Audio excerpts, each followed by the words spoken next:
Panginoon ay darating,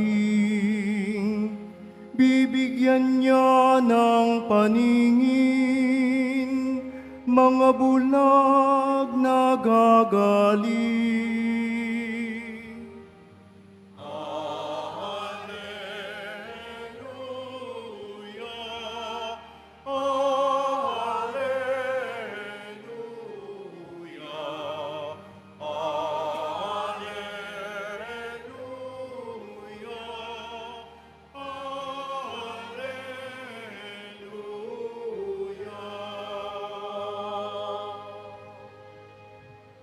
Sumainyo ang Panginoon. At sumaiyo rin.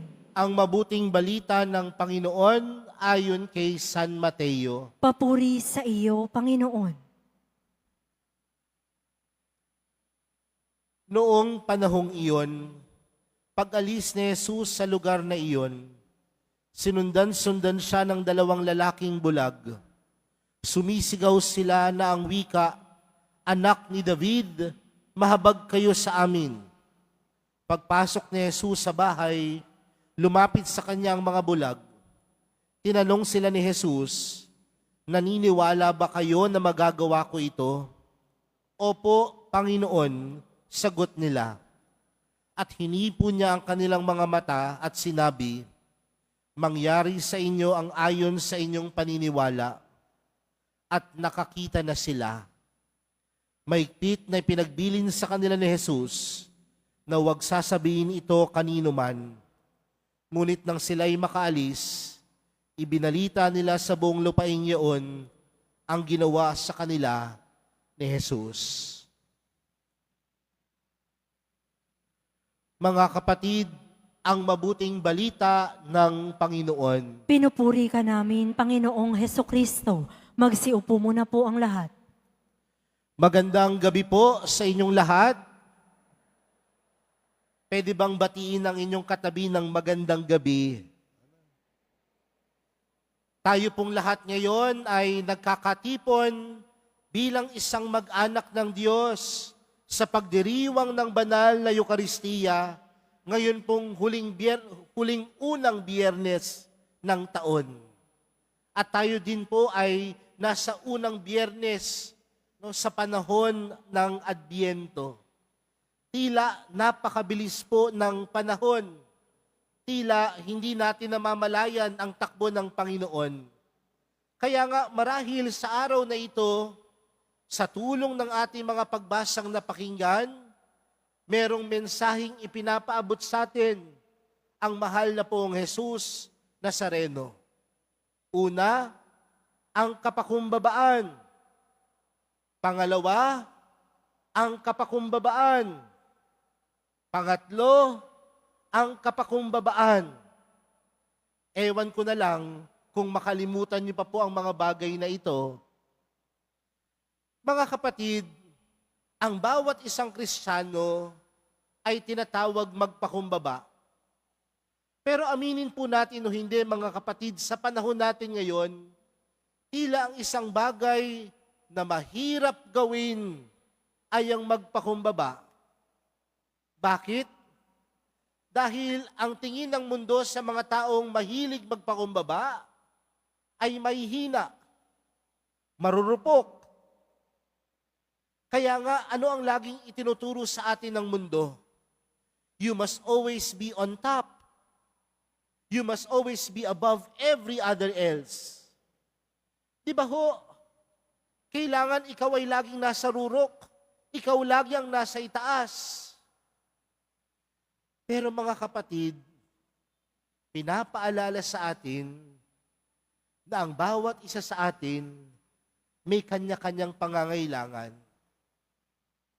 Sa atin pong ibanghelyong napakinggan, may 2 bulag. At nung nalaman nila na si Jesus ay daraan sa kanilang bayan, ano ang kanilang isinigaw? "Mahabag po kayo sa amin, anak ni David. Anak ni David, mahabag po kayo sa amin." Ano ang pinapahiwatig nito, mga kapatid? Na sa buhay natin dito sa lupa, kung meron tayong kahinaan, meron tayong kakulangan, ibig sabihin, kailangan din natin ng ating kapwa upang tayo ay lumago, upang tayo ay matuto. At malalaman lang natin ang bagay na ito kung ang puso po natin ay may pusong nagpapakumbaba. Alam niyo po, alam ko, ang trabaho po o ang bukasyon ng isang pari ay mangalaga ng kawan ng Diyos, magpahayag ng salita ng Diyos. Pero mga kapatid, aaminin ko hindi kaya ng isang pari, hindi kaya ng isang reliyoso ang magpahayag lamang sa milyon-milyong Katoliko at Kristiyano. Kundi kaming mga pari, nangangailangan ng tulong upang ang salita ng Diyos lumago at mamunga. Sa kanya-kanya nating buhay, hindi kahit sabihin mong magaling ka, kaya mo ang lahat. May kilala po ba kayong ganyan? Yung mga taong sasabihin, hindi ko kailangan ng iba. Ako lang ang magaling. Ako lang ang dapat pakinggan. Pero tila ipinapaalala sa atin sa araw na ito na may kanya-kanya tayong kahinaan, may kanya-kanya tayong kakulangan, at kinekailangan natin ng iba upang tayo din ay lumago. Sa isang pamilya, kailangan ng mister ang kanyang misis at kailangan ng anak na tumulong kapag siya ay nakapagtapos na at nakapaghanap buhay na.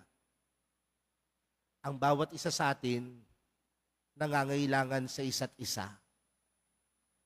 At mapagtatanto lang natin ang bagay na iyon kung marunong kang magpakumbaba. Hindi po kahinaan ang nagpapakumbaba.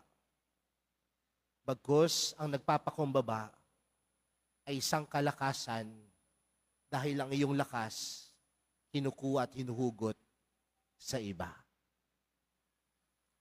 Yun po yung una. Pangalawang bagay, mga kapatid, sa atin pong ibanghelyong napakinggan, nung tinanong ni Jesus ang dalawang bulag, naniniwala ba kayo na magagawa ko ito? Ano ang sagot nila? Opo, Panginoon. Dahil ang paniniwala at pagtitiwala ay laging nakaugat sa pagpapakumbaba. Sa buhay natin, mga kapatid, ang lahat ng naniniwala sa Diyos dapat nagpapakumbaba na kailangan natin ng Diyos sa ating buhay. Kung kailangan natin ng Diyos sa ating buhay, para madaling sinasabi na hindi ka mamubuhay na wala ang Diyos. Pero anong puso ang dapat meron? Nagpapakumbaba. Kaya ano po yung hamon doon sa Ebanghelyo? Sabi po dito sa Ebanghelyo, ang dalawang bulag nakakita. Sa translation po sa Ingles, ang sabi po doon, their eyes were opened. At ano po ang panawagan sa atin dito, mga kapatid? Ang taong nagpapakumbaba, handang buksan ang mga mata upang makita ang pagkilos ng Diyos sa kanyang buhay. Ang taong nagpapakumbaba, handang buksan ang mga mata upang makita ang kabutihan ng Diyos sa kanyang buhay. Ang taong nagpapakumbaba, handang buksan ang mga mata upang makita niya kung paano naging mabuti at mapagmahal ang Diyos sa kanya. Dahil ang isang taong mayabang, laging nakapikit. At ang taong laging nakapikit, kailanman hindi makikita ang kabutihan ng Diyos. Kaya mga kapatid, sa araw na ito, hindi man tayo bulag, pero maraming pagkakataon na tayo din ay nabubulag.